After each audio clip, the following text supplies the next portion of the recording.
आप लोगों को कैस्ट्रोन क्लास में स्वागत है। इस चैनल को सब्सक्राइब एंड लाइक करना ना भूलें और बेल आइकॉन का बटन दबा दें।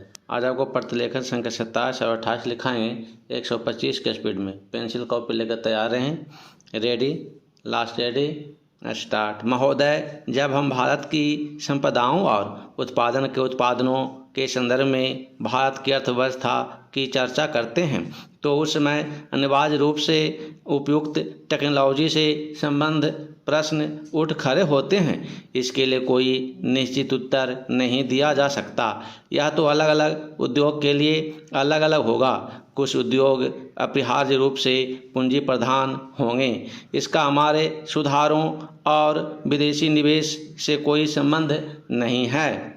हमारे अपने सरकारी क्षेत्र में स्थापित कई उद्योग बहुत ही पूंजी प्रधान हैं। ऐसे भी कई क्षेत्र हैं जहां उत्पादन के श्रम प्रधान तरीकों का उपयोग होता है और वे प्रतियोगिता का सामना भी करते हैं।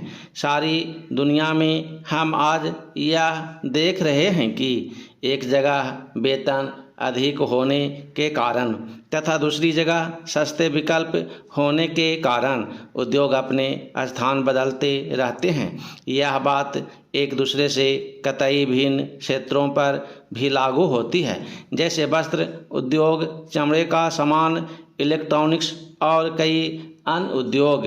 अन्य स्थानों से आकर भारत में जो निवेश किए जा रहे हैं वे ठीक इन्हीं कारणों से किए जाते हैं और ये उद्योग बड़ी मात्रा में रोजगार प्रदान करेंगे। यह आर्थिक निर्णय लेने की स्वाभाविक प्रक्रिया का अंग होता है।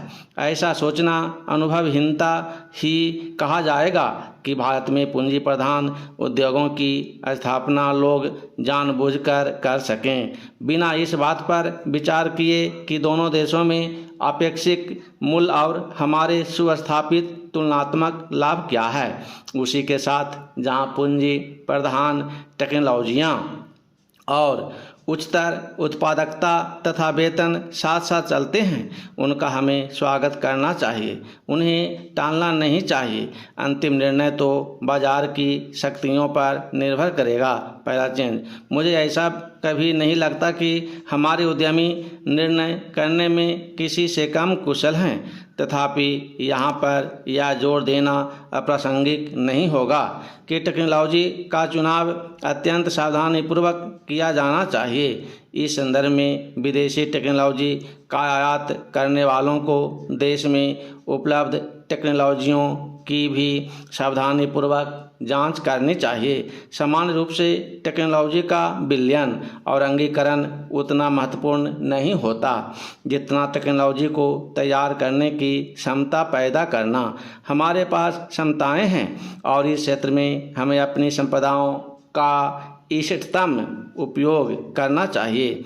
वास्तव में तो अपने ही देश में विकास और अनुसंधान करने का स्थान और कुछ नहीं ले सकता, तभी हम प्रतियोगिताओं का लाभ उठा सकते हैं, विशेषकर उस स्थिति में जब अन्यत्र टेक्नोलॉजी में विकास बड़ी तेज़ी से हो रहा है और उनके पुराने पड़ने की दर में बहुत ही ज़्यादा है। यह बात पूरी तरह स्वीकार की जाती है कि नियंत्रणों और परमिटों की प्रणाली से ईमानदारी का खात्मा हो जाता है। उदारीकरण प्रक्रिया का तात्पर्य इन नियंत्रणों को समाप्त करना है। मुझे यह देखकर सचमुच बहुत खेद होता है कि इस संक्रमण काल में जब हम लाइसेंस राज से उदारीकरण की प्रणाली की ओर बढ़ रहे हैं, संरचनात्मक समायोजन हो रहा है। पहला चेंज, महोदय, पिछले कुछ वर्षों से पर्यावरण की सुरक्षा के बारे में एक उत्साहजनक जागरूकता देखने को मिल रही है। जैसे जैसे हम अपने विकास का खाका बनाने लगे हैं वैसे वैसे यह बात अनुभव की जाने लगी है कि वह अपने बूते पर खड़ा रह सके और पर्यावरण की दृष्टि से भी उपयुक्त हो। अपने देश की जनता के प्रति हमारा यह दायित्व है कि हम अपनी प्राकृतिक संपदा की रक्षा करें अपने प्रयासों द्वारा, और यदि आवश्यक हो तो विदेशी टेक्नोलॉजियों का उपयोग करके हमें पर्यावरण के विनाश की समस्याओं को हल करने की चेष्टा करनी चाहिए। असल में तो मैं यहाँ बताना चाहूँगा कि भारत इस दिशा में पीछे नहीं है, क्योंकि उन्होंने अब तक जिन टेक्नोलॉजियों का प्रयोग किया है वो भी विनाशकारी रहीं और उन्हें तुरंत छोड़ देने की आवश्यकता है। और वे भी नई टेक्नोलॉजियों की खोज कर रहे हैं, इसलिए हम उनसे बहुत पीछे नहीं हैं, कमोबेश हम उनके साथ साथ ही हैं। इसलिए हम सब के लिए, अन्य देशों के लिए भी और हमारे देश के लिए भी यह संभव होगा कि हम मिलकर समूचे विश्व के लिए, इस पृथ्वी ग्रह के लिए अपना योगदान दें, ताकि मिलजुल कर सहयोग से हम पर्यावरण की रक्षा के उपाय ढूंढ सकें।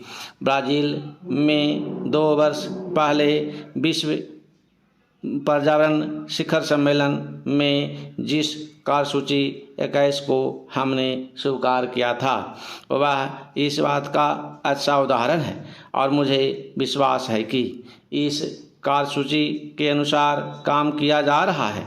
यद्यपि कोई भी काम बिना कठिनाइयों से भरा नहीं होता, विशेषकर जब इसे जटिल विश्व में एक जटिल स्थिति में लागू करना पड़े। परंतु मुझे विश्वास है कि स्थिति आशाजनक है और यह आशा बढ़ती जा रही है। और जहाँ तक विश्व के पर्यावरण के भविष्य का सवाल है, वह पहले जैसा अंधकारमय नहीं है। प्राचीन ऐसी टेक्नोलॉजियों को अपनाना संभव होना चाहिए जिनसे पर्यावरण के बेहतर स्तर कायम हो सकें, प्राकृतिक संसाधनों को संरक्षण मिल सके और व्यर्थ पड़ी चीज़ों की बेहतर व्यवस्था हो सके। पहल करने के ऐसे कई उदाहरण मिलते हैं जिनसे पर्यावरण को होने वाले खतरे को रोका जा सकता है और लागत की दृष्टि से भी वे प्रभावकारी सिद्ध हुए हैं। इस बड़े चिंतनीय विषय पर विचार करते समय हम सबको मिलजुल कर प्रयास करना होगा। हमारी सांस्कृतिक परंपरा विशेष रूप से प्रकृति और पर्यावरण के प्रति मैत्रीपूर्ण रही है, इसलिए हम अपने देसी ढंग से भी इस दिशा में बहुत कुछ कर सकते हैं। मैं जानता हूं कि सुधारों का यह मार्ग फूलों की सेज नहीं है, विशेषकर इतने बड़े आकार के एक लोकतंत्री देश में। जिस देश ने भी इस दिशा में चेष्टा की है, यह उनके लिए बड़ा दुष्कर कार्य सिद्ध हुआ है। मुझे इसके बारे में कोई भ्रम नहीं है और राजनीतिक दृष्टि से भी इस मार्ग का चुनाव करना एक कठिन कार्य था। समाप्त। अगर डिक्टेशन अच्छा लगा है तो सब्सक्राइब एंड लाइक करना ना भूलें और बेल आइकन का बटन दबा दें। धन्यवाद।